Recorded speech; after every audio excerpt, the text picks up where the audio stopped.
Do your end users always, and I mean always, without exception, work on company-owned devices and IT-approved apps?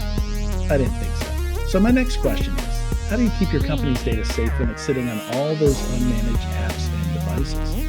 1Password has an answer to this question: Extended Access Management. 1Password Extended Access Management helps you secure every sign-in for every app on every device because it solves the problems traditional IAM and MDM can't touch. Check it out at securityweekly.com/1password. ThreatLocker implements a least privileged approach to cybersecurity, blocking every executable unless specifically authorized by your team. This methodology mitigates ransomware, supply chain attacks, and zero-day exploits. It ensures 24/7, 365 protection for your organization. To learn more about how ThreatLocker can help prevent known and unknown threats in your digital environment, safeguard your data and operations from threat actors, and align your organization with compliance frameworks, visit securityweekly.com/ThreatLocker. Welcome back to Enterprise Security Weekly. Now for the Enterprise Security Weekly news. You can check out securityweekly.com/ESW384 if you want to follow along as we go through the news, or for the links to the articles we're covering. And I was particularly chatty this week. There's a lot of text on each of the items I put in here. So yeah, let's get going. Also, Eamon Elsawa has joined us. Welcome. Howdy. How's it going? You good? And you missed at the, let me get this correct. It was the National Spicy Guacamole Day. Is that right, Katie? That's what you said. Is that what I said? It is. Yeah. Happy National Spicy Guacamole Day. That is what I said during the intro. So is there a mild guacamole day? Or like, I feel like, That's the question, right? Is there just a guacamole day? I don't know. I don't make these things up. I just throw them into my show notes. That's awesome. No. That's awesome. At least according to my AI overview. No, there isn't a... Oh, sorry. Typo. Hold on. Never mind. You can't trust this to AI. This is important. Come on, Katie. Okay. This is very important. New AI with correct typing. No, there isn't a specific day for mild guacamole, but National Guacamole Day is the day to celebrate all types of guacamole, including mild, spicy, chunky, and smooth. It's an inclusive day for guacamole. Right, but we apparently have a little bias towards spicy guacamole because there is a special day. When is the general guacamole day, though? National Guacamole Day is celebrated on September 16th and coincides with Mexican Independence Day. Oh, okay. Interesting. I guess that makes sense. Oh, Mexicans are crying somewhere. There's some face palms. Yeah, so speaking of spicy, we got some stuff for you this week. I'm going to be eager to get down to number 7 because that just fell in my lap maybe an hour and a half ago. And I had about 30 minutes to dig into it. And is it spicy? Ooh, it's very interesting. But awesome. Yeah, let's leave that towards the back and start out with the funding here. So not a ton of funding in Mike Prevet's security funded newsletter this week. Only 2 of 6 that I found interesting. I found it interesting that I don't recall hearing about Upwind Security, and they get $100 million Series B at an $850 to $900 million valuation. Have any of you guys heard about these guys? It's a big Series B. That's giant. It's a big Series B. According to the article, their valuation is around $900 million. So, yeah, that's pretty big for these days. They previously raised in 2023 and previously raised about 77 million, according to the article. So it's kind of interesting because this space, I am more familiar with it because of my last job in particular, but it's really hot, but it's also just a bigger part of, or a smaller part of a bigger problem. And so I feel like in the last, I don't know, 8 to 10 months, a lot of at least the analyst groups that I've been talking to are rolling it into a bigger umbrella there. Yes, I did make sound effects. So it seems like it's rolling up quite a bit into the CTEM space. And, CNAP, you can't really extract it from other spaces like CSPM, SSPM, et cetera, et cetera. So I had not heard of this company, but it looks like they're, going after some of the big cloud providers. Who knows? Yeah, they're calling themselves next generation cloud security. So I mean, that was the thing I found most interesting is they're raising 100 million Series B in a market where they're going to be competing against Wiz, Palo Alto, CrowdStrike, Orca. Yeah. Yeah, I'm thinking, is there really room at this point? But by calling themselves next generation cloud security, like they're Well, you suggesting can't that say already the same things that Wiz is saying. It's just a losing game, right? So, but they're implying that there is some opportunity to disrupt the other cloud security vendors.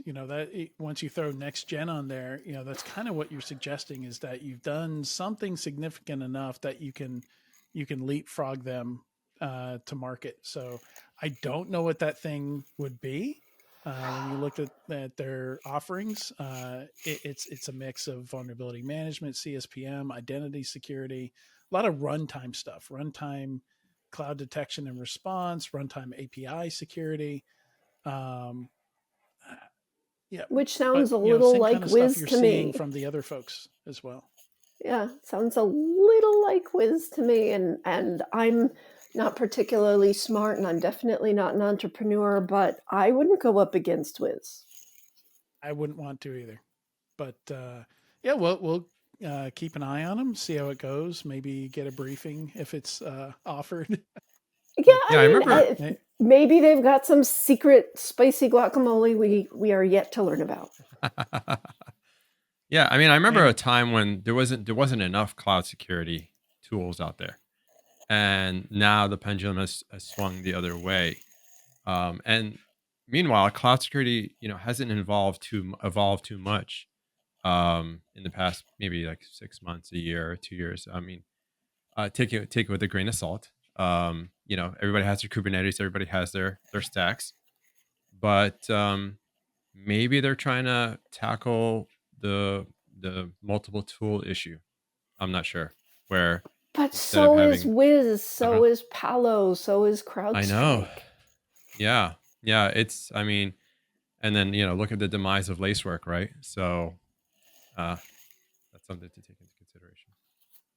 Yeah, I think you mean what are they calling it now?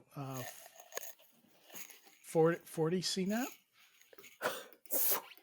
Since Fortinet acquired it, it does now have a Fortinet title to it, which Nice. Fortinet needed that, and I think it made sense, and I don't know, maybe that's the exit for these guys. Is there's still some big Fortinet type players out there that don't have the cloud piece yet, right? Could be. Could be. Yeah, interesting. Then we've also got a $6 million seed for embed security, which is also getting into an area that's already starting to look kind of saturated. To your point about cloud security, Eamon, even though almost everybody in this market is like seed, Series A. I think the exception was the interview we had earlier with Intezer, who's been around since 2016. But for them, it was a bit of a pivot into it. They obviously weren't using generative AI in 2016, but they've been kind of going after automating SOC functions since then. So yeah, embed security raised a $6 million seed funded by Paladin Capital Group. And this is one of those vendors. We talked about this also during the our first interview today with Intezer. That there are a couple buckets of companies here: those looking to enhance, not replace, analysts, and those looking to replace like the lower level triage SOC level function. And this is in the enhance, not replace category. Okay. Okay. Yeah. Yeah, Gen All AI, I right. mean, it's a race. Right now, I think the evolution of Gen AI is just so fast. I don't know how a startup can keep up with it. So this is kind of like the thing where I sit back and just watch, grab a Yeah. bag of popcorn and I just watch. You know what I mean? Yep. So Yeah, that's we've been doing that for a couple years now on this podcast. Yeah. yeah. We've Very, talked very about AI comfy from so these much. cheap seats, right? Yeah. All right. So Trustwave and Cybereason announced their merger, but they did not announce the name of the combined company, which I think obligates us to come up with that name for them. I think that's how that works. Should we just chat Oh, GPT right now? Is that are we allowed to do Go that? for it. Yeah. I mean, I was thinking my favorite's Cyberwave. I like but you Cyberwave. wrote Trust Reason. You could just Trust shorten it to reason. treason. No, they're both there. Treason. Did you say treason? I Oh my did. god. Oh Sorry. my God. Oh boy. Ah, Well, I intentionally wrote trust reason because in the next sentence I say cyberwave. So yeah, I put yes. several names in there on purpose to emphasize the point that they haven't picked a new name. Yeah, I mean, Trustwave hasn't done great. Their decade that they were owned by Singtel, it looks like they shrank. But they were a really interesting company. When I was an industry analyst, I did follow them. I talked to them on a regular basis, and they were interesting because a lot of MSSPs at the time would white label some AV client. EDR wasn't really a thing yet at that point, or they would white label an IDS or something like that. But Trustwave insisted on having their own technology for everything they did. So they did like 7, 8, 9 technology acquisitions so that they could offer, when they offered MSSP services, they were using their own products. So I guess they got the full profit margins of that and didn't have white labeling eating into those margins. So it was interesting. But yeah, then after the Singtel acquisition, I almost never saw them. Like nobody's pitching me from them and hasn't for years, at least since I've been running a podcast. I don't see press releases. Their name never comes up. Their research team, I haven't seen really doing anything. Remember Spider Labs? Yeah. Yeah. That Spider was big. Labs was a big deal Yeah, back in it the was. day. Hmm. Yeah, Space Rogue was over there. Chris Thomas was running that team for a while, Yeah. and then he left. A bunch of other people left, and yeah, they just kind of went quiet on me, or at least they weren't popping up in front of my face. So I don't know what was going on with marketing at that point. It's kind And of then in a Cyber vacuum. Reason, Go ahead. Yeah. yeah, and then Cyber Reason was in the news for the wrong reasons.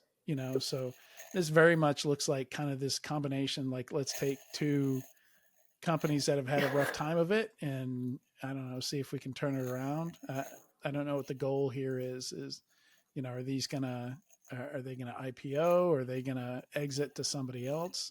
I don't know.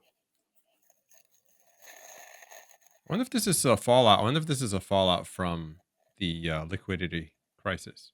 You know, Hmm. uh, in the past, like Yeah, a lot of. I think It could be. well, I mean that was how Cyber Reason lost like 90% of their valuation, right? For sure. Mhm, mhm. Yeah, They I went from mean, a $2.8 billion valuation down to 235 or something like that. yeah, I mean, I never used Reason, but like, I definitely saw all their marketing. They had a lot of marketing. Yeah. So, for those who are outside, they're like, "Oh, Reason, amazing company," but I don't know. I never I mean, I live in the Boston area, and there used to be billboards just you'd be driving up and down the highway, and it would be cybereason everywhere. And I thought, okay, a little interesting tactic here, because most of these people are never going to buy a cybersecurity product, but for a while it was everywhere. You went to a sports, whether it was hockey or baseball or whatever, they were there. They were everywhere. And they had a popular podcast as well, Malware Life, something like that. That was their podcast. I think so. Had some decent marketing, but just I guess lost that race with SentinelOne and with CrowdStrike. But apparently they're big in Japan, so they still have a solid foothold there. And we'll see what comes of it. But yeah, it was pretty clear when Singtel sold their majority stake to a growth equity fund that something like this was going to happen. So that was about a year ago. Yeah. So it wasn't a shock that this happened, but yeah, I didn't know Cybereason was going to be what they were smushed together with. Because that's what private equity, growth equity does, is smush companies together. Yeah. And I did chat GPT some names. We got the first set of names that are normal names, and then the second set is the snarky version. Some of them are pretty good. Trust me, it's reasonable. Oh, did you post them in the? I'm looking at the Wave of Reasons, Cyber Surf and Turf. I like that one. Surf and Turf.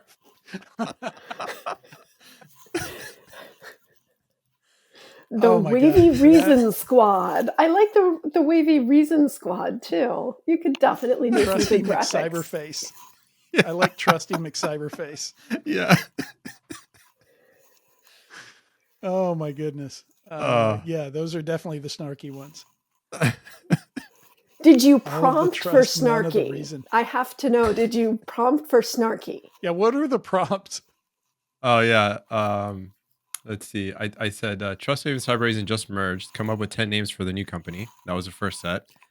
And then I said, come up with funny names. And then that's the second. Yeah. Okay.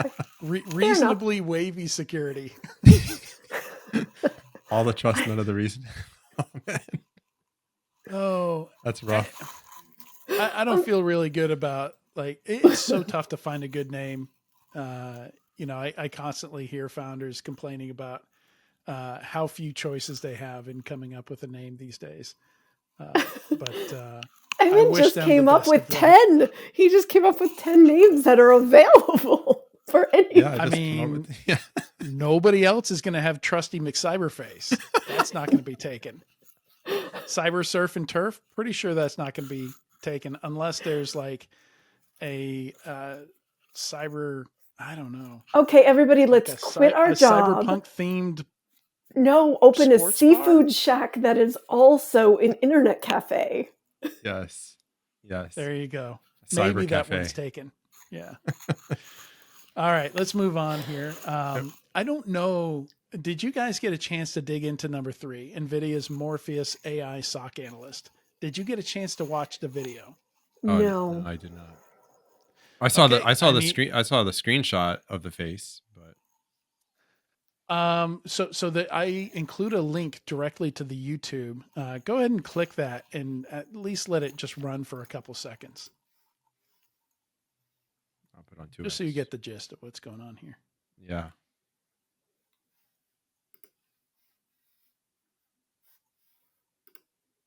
So while they're doing that, if you look at the show notes, it's a list of everything that I hate about this. It's not that I think the technology wouldn't be useful here. Again, this is one of those use cases we just talked about where it's enhance, not replace the SOC analyst with generative AI. But unfortunately, the way that they put together this demo, they felt the need for this. I think I described it as like a GTA 5 villain avatar.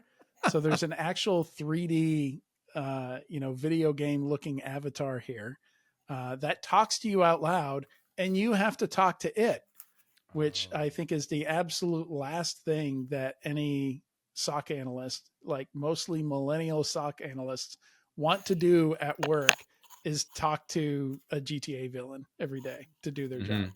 Or really talk all day to anybody. Right. Let's be why honest. They took the job in the first place. Let's be honest. If you're taking that job, you're not the kind of person who wants to spend all day chit-chatting with someone. That's for sales. Exactly. Thanks very much. Or HR. Exactly. Read the room, NVIDIA.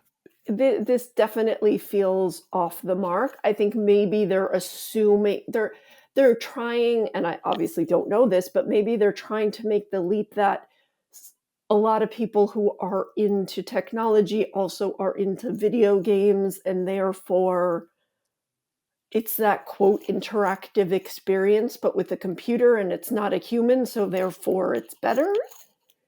Well, so it's NVIDIA.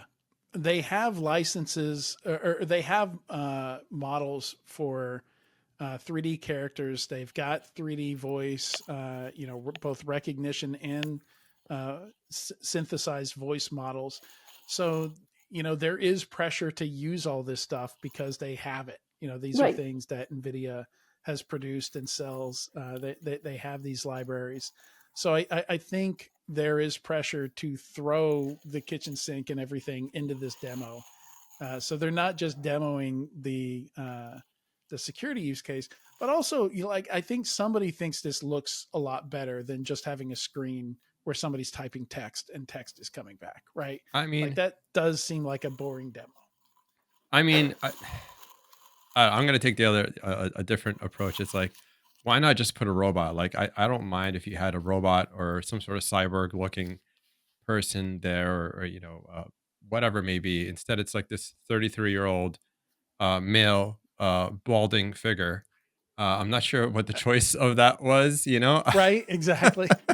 Like, what was the the rationale there? Like, did they not just have any? I mean, I've seen some of these AI generated and the voice model is bad. It is not pleasant to listen to either. Wow. And yeah, you're right. His face is not pleasant to look at. This looks like somebody who just like the jaw I'm not movement is distracting for me. That's very rough. Yeah. His jaw movement it feels, I don't remember what those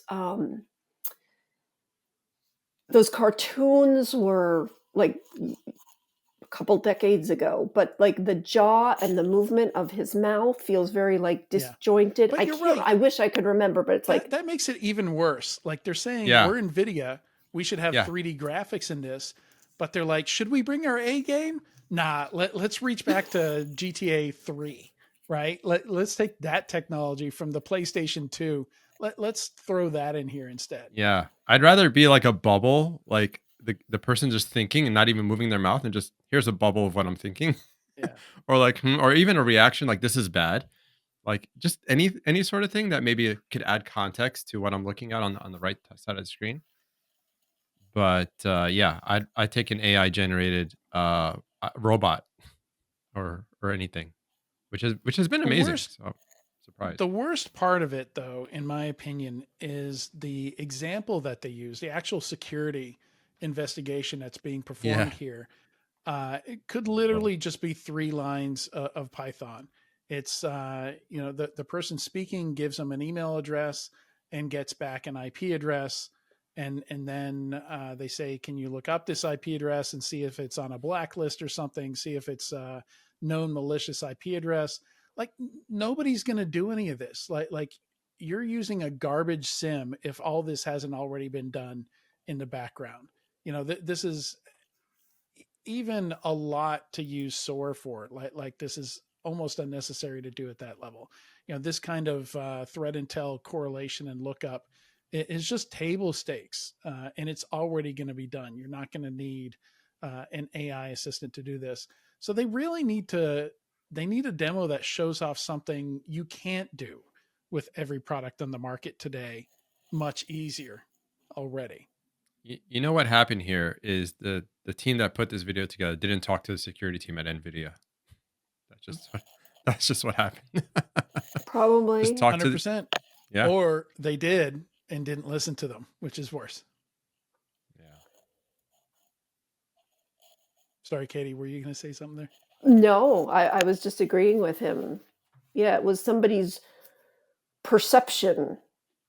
Well, I don't know how that could be. I'm sorry, my brain is going a million miles an hour thinking how somebody would think this is the prototype of a typical SOC analyst.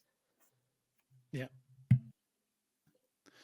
So anyway, that was posted by Clint Gibbler, who more than the demo video, there's a lot more here. So if you click the link, he's provided a lot of information here. And yeah, I commented, short version of what I've said here also shows up in the comments here. But yeah, basically a lot of people saying interesting, but could we see it do something good? Could we see an interesting use case? Yeah, a lot of these AI prototypes we see are just not like the technology is kind of impressive, but it's not doing anything we can't already do. So it's just not a good sales pitch. Right, jobs. We talk about jobs almost as much as we talk about AI. I feel like these days, we've had folks on, talking about career paths and things like that.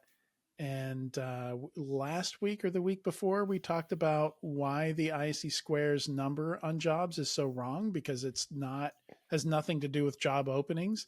It's IC Squares proprietary algorithm of how many security people it thinks the world's companies need that they don't already have, which is bizarre on many levels. Like I think it would be impossible to put a number to that.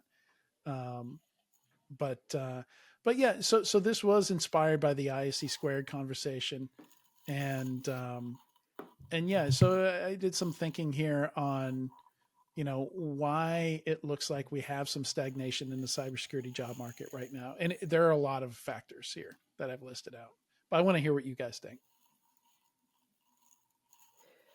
Well, there's also the other aspect for anybody who wasn't able to watch or listen last week about the ghost jobs, the so-called ghost jobs that companies post to make themselves either look like they're hiring or to make employees Inflate nervous. Their stock price.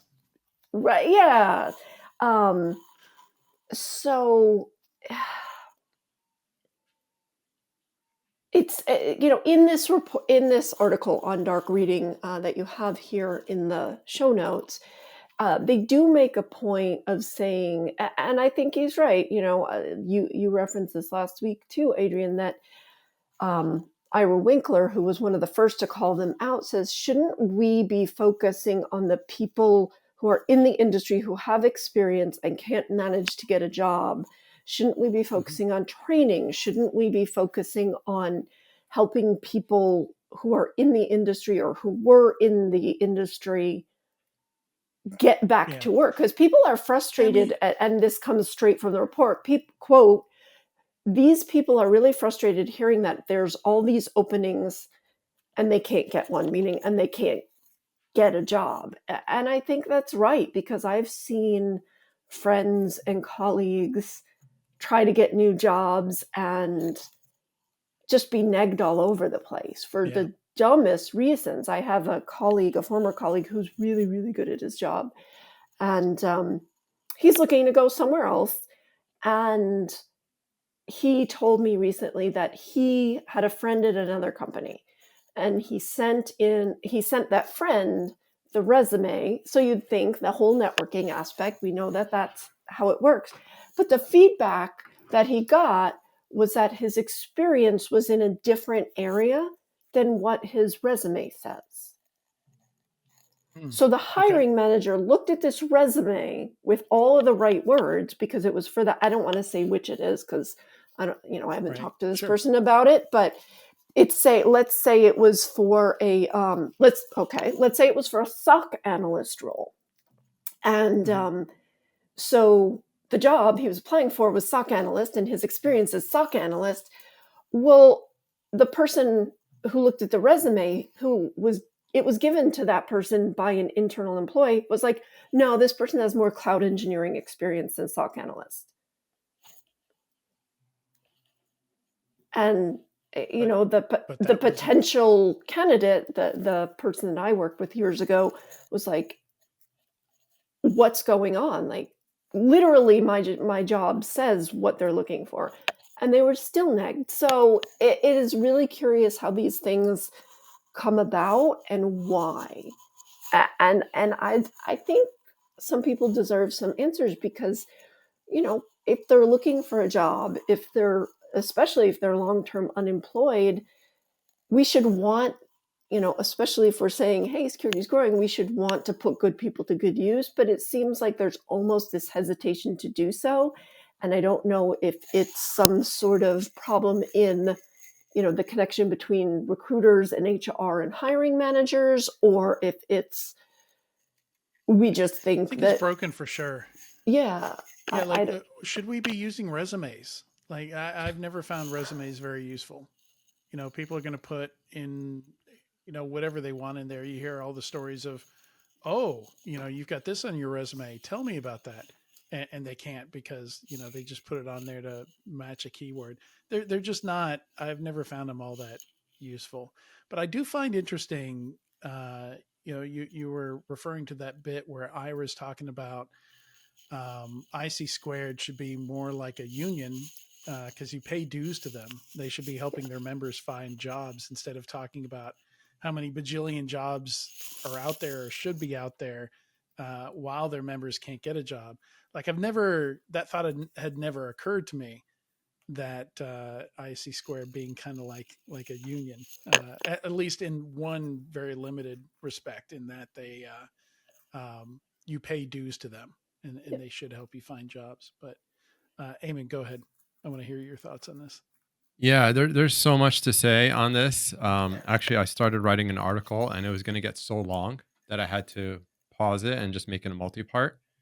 Yeah. One is the ghost jobs thing. I think we know about that. Like that whole ghost jobs thing, that's pretty problematic. But I love in the article how the author talks about entry-level cybersecurity jobs are kind of like an oxymoron, right? In a way, where it's hard to find. First of all, right now it's a buyer's market for hiring managers, so there's no way they're going to hire entry-level folks. And Well, and also, you weren't here, Eamon, but the first interview we had, we talked about the fact that there are dozens of companies working to remove that entry level. That's job. right. Yeah. That lower level SOC analyst Right. is about to get replaced by AI. That's right. But it's a bit of a lagging indicator, because the market has adjusted quickly, but the marketing campaigns are still going on. Like I'm still getting these ads of no experience necessary from Google, Yeah. advertising. This is really frustrating. Like, I see this. It's like, get a is not cloud real. certification and no experience necessary. That is such a farce, and these people are believing it. To spend money on the certification, no experience is necessary. Unbelievable. That is Unbelievable. true. Well, there you go. That's true. You can spend your money and get nothing. You can give your money to the boot camp. I've had endless discussions about this. Every time someone asks me, what certification do I get? Because, I have the Getting Into InfoSec podcast, and if you listen to the guests, they all mention, and it's very clear, a certification will not get you a job, right? It may get you an interview. Anyway, what's interesting is, like, I was at a career fair recently, and it's I don't think getting getting a computer science degree is enough anymore. And this person next to me actually had a really thought-provoking concept. He's like, computer science alone is not going to cut it. You're going to have to take computer science with some other specialty skill, maybe even like a double major, whatever it may be. So, like, say, think bio or bioengineering and computer science, and then you'll be more valuable. And so it's pretty bad right now. So yeah, I'll stop here for a second. It's an area where, like the degree isn't all that necessary anyway, so I'm not Right. sure the degrees are helping you at all. There's all these computer forensics associate's degrees and then master's degrees and stuff like that. And this is in an area where we're pretty sure a lot of our best practices and standards are way off what they should be to be effective. And that's what we're teaching people currently. I mean, so that's a good point. And for the entry level folks and anybody in that situation or trying to transition, experience is number one. But I mean, the market right now, and experience meaning like get some hands on experience, like an Yeah. internship or on your own, set up a lab, whatever it may be. Yeah. But Yeah. Yeah. on the other side of the market right now, we're seeing for the first time CISOs not able to get jobs, right? Yeah. Like senior Or directors. not want them. Well, that's That's a another totally story. different That's true. issue.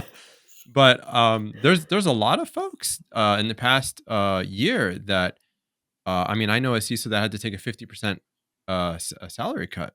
You know, Wow.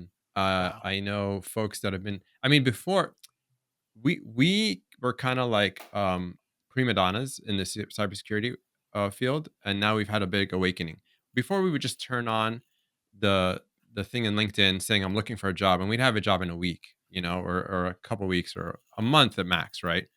Now people are jobless for months or in seeking, and so it's back to a tough market where people are having to stick in their jobs, they're not satisfied and just having to deal with it. Meanwhile, those that are searching, it's just it's hard to find the job. Yeah. And on that depressing note, We're all move on a little silent, bit. thinking, "Oh man, I want to keep my job for as long as humanly possible until I retire." I well, I mean, I am fortunate enough that I'm at a point in my career where I was able to step out of that cycle, and all my money comes from, as a consultant, comes from work product that I produce. A lot easier for companies to spend 5 grand here and there than to hire an FTE. So that's kind of worked in my favor, particularly in a market where there have been so many layoffs. So yeah, it sucks for folks who can't do that or just trying to get into the industry. It's just bad timing. But yeah, lucky to get in. More and more people I know who have been in for 20 years are going the same route. Yeah. Yeah, so the next item here, why incident response is essential for resilience. I like talking about resilience because I think a lot of our stuff is fragile right now. I think IT is largely fragile, and because we have some companies really kind of pushing the edge of resilience, and Netflix is kind of the key example here. But we've seen other examples as companies get breached, and some of them take weeks to get back up and running, and some never go down through the course of the breach. It's a really interesting topic. Um, but the reason I kind of double clicked on this one because it's largely unremarkable. It goes through the different phases of incident response, a bunch of stuff that's just most IR folks already know.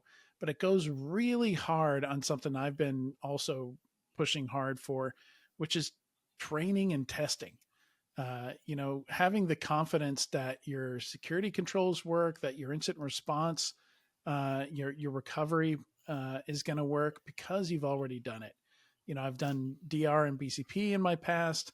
I've worked with different companies who did traditional stuff, and one company in my past stands out with DR, where they would once a quarter shut everything down, production, and flip to their DR environment, which was, Nice. 1,000+ miles away in a data center. So very kind of traditional DR where they had an environment set up in a colo location, but because they did it for 1 week every quarter, they didn't sweat outages. You know, they Nice. they'd already done it 20 times. They'd already switched to their DR and more importantly, switched back to production from the DR so many times that these people sleep 8 hours like babies every night. Nice. I'm sure. Well, at least as far as work is concerned. And so few companies, that's the only company I've ever come across in my anecdotal experience that was that confident. Everybody else is, we haven't had a disaster. We have no idea what would happen. Like, we have a plan, you know, and it applies to incident response, applies to all of security, where Applies we to see all of companies life. fail. Huh? Applies to all of life. It does, right? Like unfortunately, in this digital age, we see people unexpectedly passing away, and their spouse has none of the passwords, none of the access to any of the things that they need access to. They can't even get into Netflix, much less, the places to pay the bills and stuff like that. So yeah, it's a big challenge at the company level or the personal level. I like how So yeah, the author mentions resilience, and then they quote Sun Tzu as well. And it's interesting when, like, as a CISO, when you're doing an IR, a lot of times people are like, they always ask me like, "How are you so calm?" Like when things are going around, and like that's kind of like one of the big things for a CISO's job is to be calm in the storm, yeah, and to like lead and everything. So that's something that I think is not really like not really well known outside the security industry, right? It's like this yeah. the CISO's job. Yeah, and there is kind of a personal resilience there. Like, if you're a Yes. CISO, there is no day when you check things off or you're done, or if Yep. you do a good job, nobody calls you up and says, "Hey, you Yeah. know, I didn't see the bad thing happen, so good job." Like, that's just not a thing that happens. We're So used to yeah, bad news. We're used to yeah, bad news, and so the whole role is basically like that. yeah. It's kind of like being a parent, right? Yes. Like, Yes. maybe at some point your kids eventually appreciate you, but you don't count on it, and that's not the reason that you do it. You don't do it for the your kids to, at least you probably shouldn't. It would be unhealthy. At the very least, Yeah, people should just do. Oh, sorry. I just go ahead. Yeah. At the very least, people should just think about tabletops, even if they don't do an active. Just do a tabletop. Yeah. Like I did a tabletop a month ago, and people are like, "Oh my god, I didn't think about this." I'm like, "What if and, what if and what if your region goes down? What are you gonna do?" You know? and I do go out on a limb there. Some people might not like it, but I specifically say, tabletops are definitely not enough. Not maybe not Yes. enough. 100% not enough. Yes, you still want to start with the tabletop. That's a Yeah. good starting point. Yeah. But you should definitely aim to get beyond the tabletop. Like, 100%. that's kind of like, I'm going to be an F1 driver thinking, okay, I'll start with a video game, right? But then you need to go to a simulator. Then you need to get into a real car Yeah. that's nowhere near the real power. Then you need to upgrade to a more like there's all these stages that you need to go through before you're really ready for the real thing. And cybersecurity incident response, at least, is the same. Yeah. Yeah. Yeah. Moving on to Run Zero, they're not giving us any money to say this. I've just been really impressed with the company and the product. And I just wanted to point this out as a really good example of product marketing, where I've noticed for a while now, they've just had these blog posts that's like, how to find this one very specific thing in your environment. And they're an asset management tool, so this is what they do. But I love that the whole blog post, like the culmination of the whole blog post, is just this one little string that they tell you, like HW colon Forta manager. Like, that's it. That's how you find Forta manager in our tool. And some of it is more specific. It's like, actually, you're looking in the HTML title of a website that's been scanned for expedition project. To find Palo Alto Network's expedition migration tool. And that can be used in other products. Like, you don't even have to use their product. That's just a useful trick for finding that one specific product in your environment. And I don't see enough of that, I feel like. This kind of practical information of, like, it should take you 2 seconds to find stuff in your environment if you set up asset management correctly, or vulnerability management, or whatever it might be. Really useful skill, practical skill to have. This is brilliant. It's And brilliant each of from these, of course, yeah. Yeah, this is brilliant from both a product usage point of view, a client stickiness point of view, as well as a client onboarding and a marketing tool. Yeah. You point out the repetition because then it becomes a thing. It becomes associated with them. They break it down. It seems like, oh God, why are they trying to make it so easy? Well, you know what? People need easy because it's not like we're going to stop needing to find the bad stuff, or not even the bad stuff, find the problematic stuff or the potentially problematic stuff.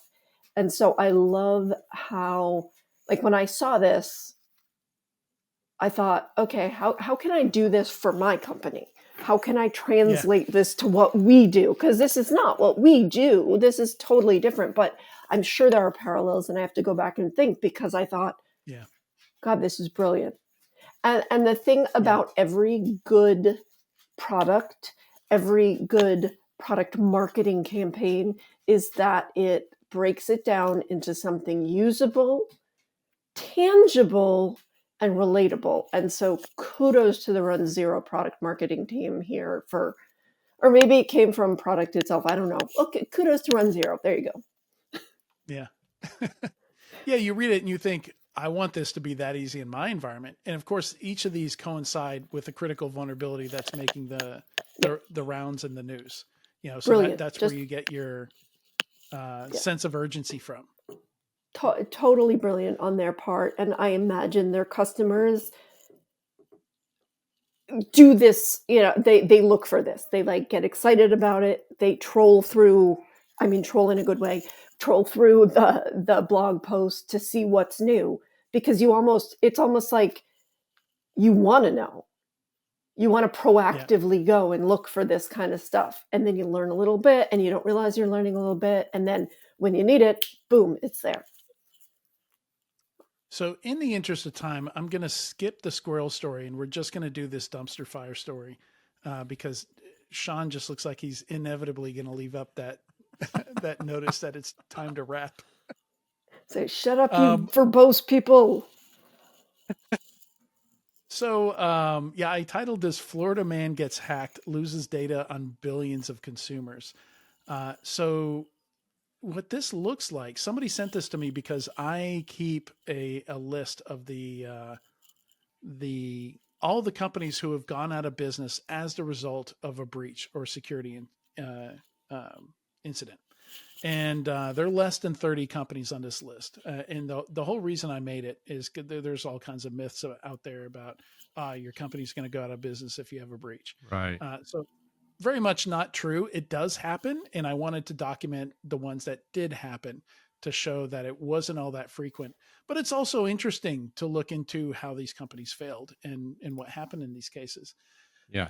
And this could be one of those. This is the reason. So people send me this stuff all the time. They're like, yeah, I got something for your list, or maybe this is something for your list. And this could end up that way. Though I found this is just one guy who got his hands on these massive databases, sex offenders, information for background checks. Like if you look at the court cases here, because he filed for bankruptcy after getting breached and losing this data, and now he's got a dozen class action lawsuits on him. Like he's going to be required to get credit monitoring on like 100 million people. And it's just one guy. So clearly he's not going to be able to pay any of that. So they made a list of his assets and things like that. And he's got some wild domains here, like sexoffenderdata.net and as seen in porn.com. Oh, I have wow. no idea what his plans for that were. But also just these list of databases that are just crazy. I have no idea where you would get these databases for like a single person to set up a background check service. And he basically just paid people to build the website, to build the product, and he just does the sales and collects the money. So somebody wants to figure out really quickly if someone's allowed to enter a building, right? Because they got some requirement that certain people, like if you've had a felony or if you're a sex offender, you can't enter this space, whatever that space is. So he provides that product, but apparently built no security around it. So the API was wide open, or maybe had all the data in an S3 bucket that was open to the internet. Or, who knows? We don't have those kinds of details from this, but just finding it fascinating. Like how do you get your hands on these databases? Are they just available somewhere? Do you just Freedom of Information Act them? Where are they coming from? Data brokers. I think more people have that information than we know. That's for sure. Clearly, if what's his name? Clearly, if Salvatore Verini Jr. of Coral Beach, Florida, has it, anybody could have it. Yeah. I mean, I saw an ad and for like some privacy tool, and the person was talking about how healthcare companies will buy your browsing data to understand if you've been searching for certain diseases or whatnot.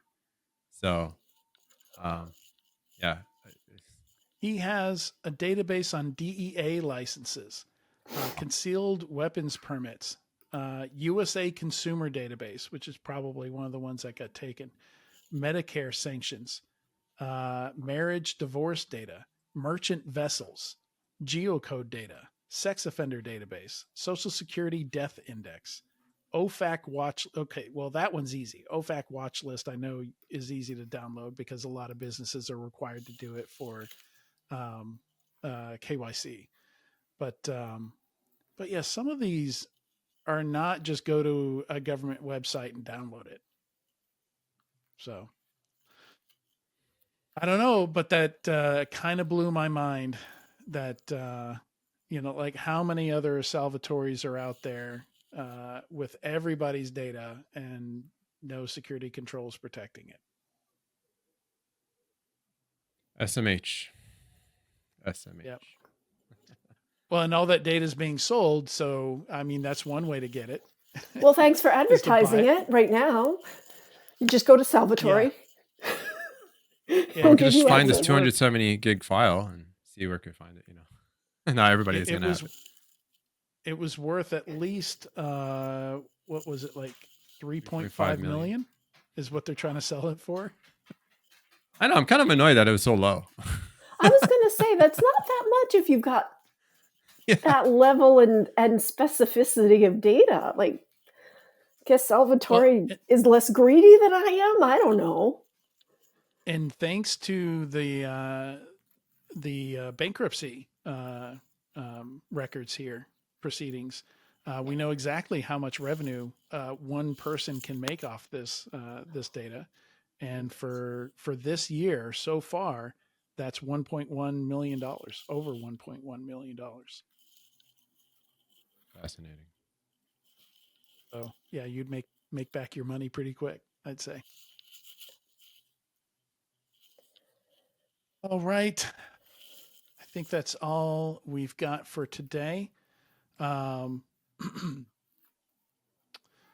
Thank you so much, Katie, Eamon, for joining me today. A lot of spicy articles to talk about, but a lot of important topics, I think. Big thanks to everyone watching or listening to this week's news and the interviews that we did today.